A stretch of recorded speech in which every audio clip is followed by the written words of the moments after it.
Their love was tested by a cruel lie, but the truth brought them closer together. I never thought I'd feel so much disgust and shame all at once, all mixed together. It was supposed to be one of the most important nights of my life, my engagement dinner with Rafael, after 6 years together. But I didn't even make it. In less than 15 minutes, I was locked in the bathroom at his mother's house, trying to figure out if everything I'd heard was true or if I was going crazy.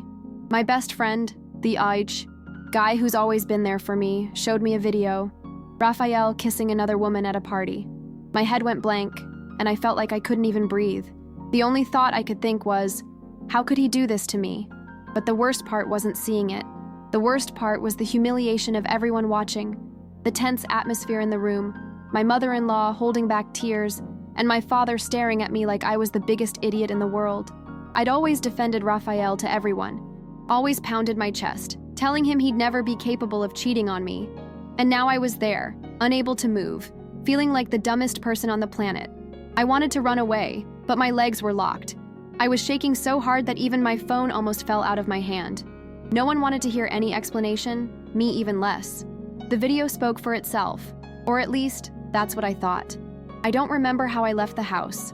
All I know is that suddenly I was in the car, crying, with my friend driving, telling me I deserved better, that I had to forget about Rafael. And I kept saying it was unbelievable, that it felt like a nightmare. I slept at my sister's house that night, and the next day, still pounding, I went to work because I didn't want to be alone thinking. But then I got a message from Rafael's cousin, completely outraged, asking if I'd believed the setup. My stomach dropped. She sent audio, screenshots, and a video showing the same party, from different angles. And guess what? My best friend, setting it all up, pushing Rafael toward that woman, pretending to bump into her, and then secretly filming. I remember my hand was sweating so much I almost dropped the phone again. It was as if every piece of it started falling into place in front of me. This woman was known for setting up parties, paying people to commit sexual acts. And what hurt the most was seeing my friend laughing at the end of the video, whispering to another guy. I'd always been so loyal to him, always helped him with everything, and he'd simply thrown my life away out of pure envy, wanting to see me alone. Rafael didn't even know what was going on. He seemed lost in the video. You could even see him pushing the woman away afterward. At that moment, I swear my anger transformed into something else. An overwhelming desire to make everyone swallow that lie. I couldn't even think straight. I left work in the middle of the shift and went straight to Rafael's mother's house. I was so desperate that I didn't even consider how I would be received there after the ridiculous scene I'd made the day before. When she opened the door for me, I could barely speak. I just showed her the video, shaking like a leaf. She looked at me, started crying, and pulled me inside. I knew instantly I wasn't crazy, that I hadn't imagined it all. His mother told me that Rafael's face had been bruised since the party, and that he didn't even remember what had happened after my friend forced him to drink. My world turned upside down in less than 24 hours. At dinner, I was being called a cuckold. The next day, I discovered the man I loved had been set up. And worse, I'd fallen for it like an idiot. I spent the rest of the day talking to Rafael's cousin and his mother, gathering evidence, audio recordings, screenshots, everything. I felt a mixture of hatred and shame that I can't even explain. I spent years blindly trusting those who most wanted to see me fail. With every message, with every piece of the story I pieced together, I thought of only one thing. I wouldn't let it go unnoticed. I was going to clear Rafael's name, and my own. That same night, I decided I needed to look Rafael in the eye. I was terrified he'd hate me because I'd ended things in front of the entire family, without giving him a chance to explain. But he agreed to meet me. When I got there and saw his scarred face, I felt a lump in my throat that I'll never forget. He looked at me with such hurt that I almost backed away. But I sat down, put my phone on the table and said, "Listen to me before you send me away, please." And I started showing him everything. Every video, every audio, every message. For the first time, I could look at him without crying with shame. He cried. I cried. It was horrible. That day made me realize how words spoken in anger can destroy everything. I hurt him without a second thought, exposed him without seeking the truth. But I also realized how vulnerable we are when we trust someone who doesn't deserve it too much.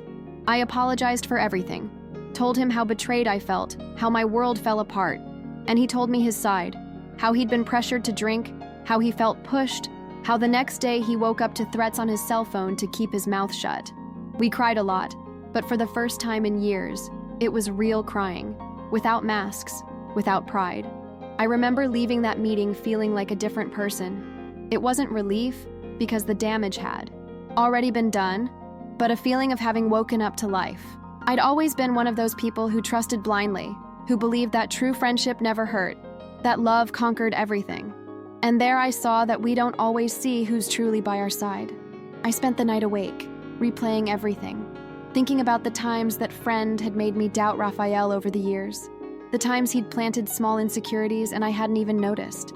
It was like waking up from a trance, with a heavy head, but with my eyes finally open. The next day, I only wanted two things: to apologize publicly and to get that garbage out of my life. I made a point of calling Rafael's family, my parents, siblings, everyone involved in the dinner. It wasn't easy because I knew everyone judged me and believed the lie. But I had to do it. I laid everything out on the table. Evidence, videos, audio, everything. Some people were shocked. My mother cried. My father apologized to Rafael. And I stood, there exposed, talking about everything that had happened. Not to justify myself, but to make it clear that I wouldn't carry that guilt for something that was set up to destroy us. The worst part was facing my friend. He tried to lie until the last second, trying to say I was being manipulated by Rafael's family, that the video was cut, that it was a coincidence. But when he saw that everyone already knew the truth, he simply walked away without looking back. And I let him go. Because at that moment, I understood that I no longer needed to waste energy trying to understand people's evil. I needed to focus on those who truly cared about me. And I knew that regaining Rafael's trust would be difficult, but at least the truth was out in the open, and I would fight for him. I won't lie, it wasn't a fairy tale after that day. We spent weeks rebuilding ourselves, talking about everything, rethinking things. But I can say that was the point where I stopped being blind.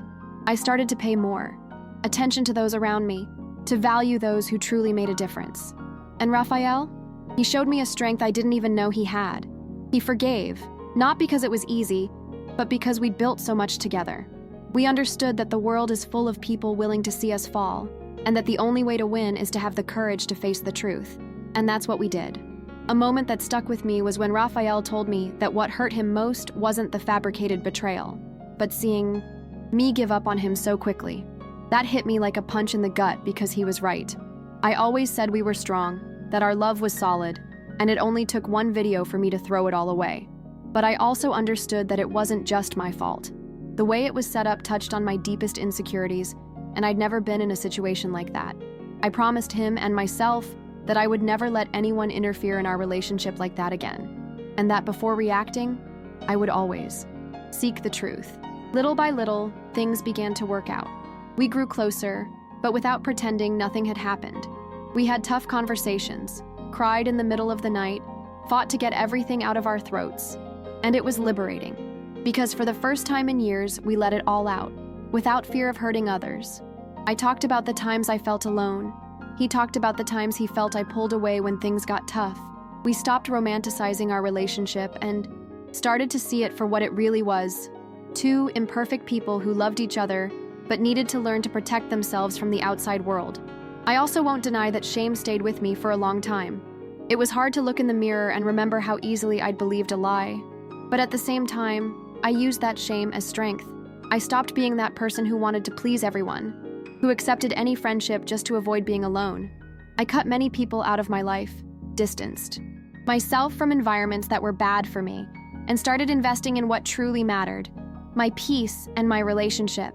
It was a painful process, but every time I saw Rafael smile at me, I knew it was worth it.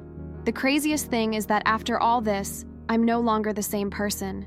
Before, I was afraid of losing people, afraid of displeasing them, afraid of appearing weak. Today, I know that the worst weakness is keeping quiet when you know you're right, accepting being manipulated just to save face. What they did to me and Rafael was cruel, planned, dirty, but it was also the greatest lesson I could have learned. And I'm grateful for discovering the truth in time to fix what was true, because not everyone gets that chance. Some people lose what they love because they never realize they've been deceived. After that day, I started paying attention to everything, to the details I'd previously ignored. I started remembering old moments, mean comments disguised as jokes, situations where my friend would slowly turn me against Rafael as if he didn't mean anything. And that's when it hit me. It didn't start at the party. It was a plan that had been building for a long time, little by little, in silence. And I let it happen.